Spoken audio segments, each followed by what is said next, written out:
Sulit ang 1 week sa Bicol, pero kumusta na kayo yung mga isda ko? Sobrang dumi na siguro ng aquarium. Gawa muna tayong lunch bago tayo maglinis kasi mahaba-habang oras ang gugugulin natin sa paglilinis ng aquarium. Itong aquarium ko pala ay planted, ibig sabihin may halaman. Pero inalis ko na yan ngayon dahil nagkamatayin yung isda kasi pag hindi mo na maintain yung paglilinis, naku, mamamatay yung isda. Narito ang mga kagamitan sa paglilinis. Siphon, ginagamit para sipsipin or i-drain ang tubig mula sa aquarium. Next is yung scraper ng lumot and of course yung pangkuskus or sponge and yung net kung kinakailangan. Ayan, luntian ang kulay ng tubig dito pati yung dingding or yung wall ng aquarium dahil hindi nalinisan ng 1 week. Siyempre nasa Bicol tayo noon. Pero okay lang naman yung may lumot basta hindi masyadong toxic yung tubig sa aquarium. Actually huwag kayong mag-alala kasi kung may dumi dyan kayo nakikita at medyo may lumot, okay lang yun, safe naman yung isda kasi yung aquarium merong positive at negative bacteria, yung good and bad bacteria. Mamaya sasabihin natin. So bago natin tuluyang ipakita dito yung pag-drain natin ng tubig, syempre ipapakita mo na yung paraan ng paglilinis. Syempre, i-move mo muna yung ilaw at aalisin ko yung nakita nyo sa gilid, sobrang dami ng lumot. Ang cause ng lumot kasi ay yung ilaw, of course, yung movement din o yung agitation sa loob ng aquarium. May napanood ako na kapag marami ang movement sa loob ng aquarium, mas nagiging sanhi ito ng pagdami ng lumot.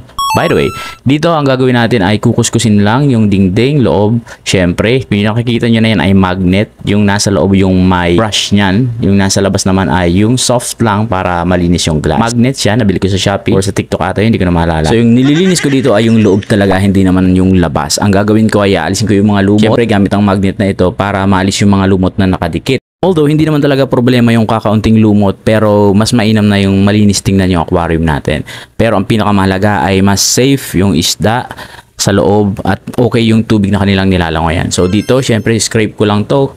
Hindi ko na napigilan, kinamay ko na yung loob ng aquarium. Pwede naman yun basta malinis yung kamay mo at walang toxic chemicals na nandoon sa kamay mo.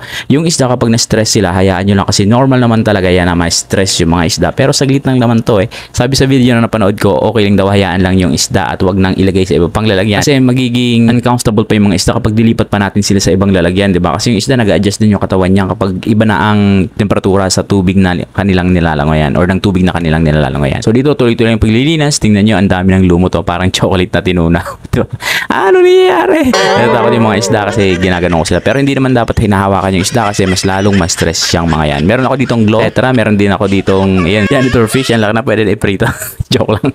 Medyo may sugat nga yun eh. Tapos yung iba dito, merong black skirt tetra, merong goldfish at merong rancho na cute na cute. So dapat lahat ng dingding or yung four walls ay malinisan nating maigi. By the way, hindi naman sobrang linis dapat. At least maalis lang sa mata natin yung lumot, no? Pero hindi ibig sabihin walang lumot ay malinis na ang aquarium. Sa tubig pa rin tayo magkakatalo at sa kung paano ba natin inaalaga ng ating mga alaga, di ba? Paano ba tayo naglilinis at gaano ba natin kadalas nililinisan yung aquarium natin. Ako ay bago lang at nanood din ako ng napakaraming video para matutuhan ko rin kung ano ba yung mga dapat gawin sa pag-aalaga ng mga isda. Isa rin pala sa mga dahilan kung bakit ako nag-aalaga ng mga isda at nagkaroon ng aquarium sa bahay ay dahil sa na-research ko na pwede dito makatulong para mapababa ang blood pressure at saka magkaroon ng peace of mind kasi marerelax ka nito.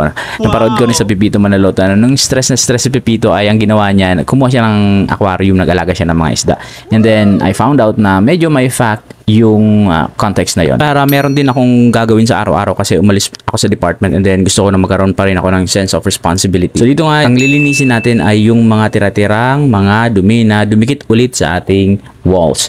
Kailangan kasi gamitan natin ng sponge para mas maalis natin yung ibang dumi. Okay, mas matibay kasi yung surface nitong kulay green na to. And then of course, lilinisin din natin yung ilaw. Sobrang alikabok na nito. By the way, itong ilaw nito ay LED light at pag nahulog siya doon sa may tubig, okay lang, di naman makukuryente yung mga isda. Pero of course, pag nahulog, kunin agad, di ba? Hindi pa pabayaan. So, konti lang yung konsumo din sa kuryente nung ni-research ko. And then, of course, gagamitan natin siya ng net kung kinakailangan kapag merong mga lumulutang na lumot. Pero since wala namang lumutang kasi lumubog yung mga inalis ko, hayaan ko muna. And then, siya nga pala, pagkatapos mo maglinis, hayaan mo muna ng 10 to 20 minutes or kung kailan malinaw na ang tubig. Ibig sabihin nun, lumubog na yung mga dumi mula sa lumot at sa dingding at dun mo lang sisimulang mag-drain ng tubig. Huwag kang mag-drain kapag kakalinis mo lang. Kasi pag malabo pa, ibig sabihin, nasa paligid lang ang dumi. Kailangang hayaan mo munang lumubog para pag drainin mo yung ilalim, sasama yung dumi doon sa may tubig na aalisin mo mula sa aquarium.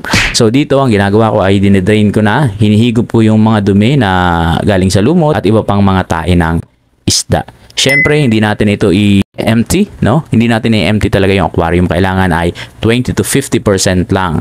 Tandaan po, hindi natin lilinisan or aalisan ng tubig 100%. Wow! Kasi baka mamatay yung mga good bacteria or tinatawag na beneficial bacteria sa loob ng aquarium or sa tubig.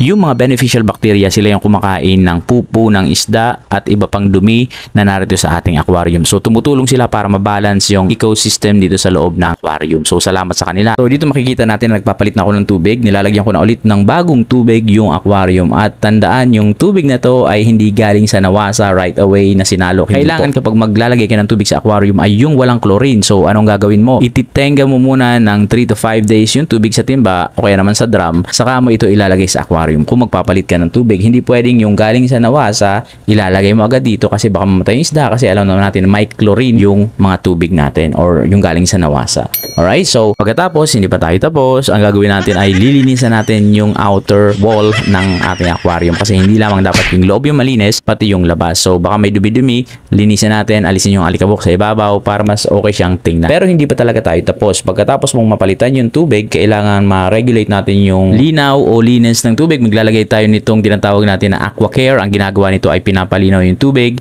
ginagamot yung sugat ng isda at of course, pinapanatiling malinis yung tubig na nilalangoyan ng ating isda. Marami pang iba, di ko nababanggit. So yan, nag-wonder ngayon yung isda kung ano yung pinapat ako. Pero di nila alam pang palinis lang sa tubig yung kasi laging gutom to mga gutom.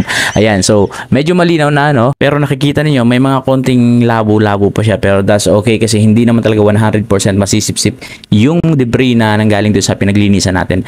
Ang mahalaga maya-maya lilinaw na yung tubig at mas malinis na yung nilalangoyan ng isda kasi wala nang masyadong lumot at wala nang masyadong tae. So magpapalit na naman sila ng dumi. Magdudumi na naman tong mga to. Thank you for watching and I hope mag-start ka na rin sa pag-aquarium.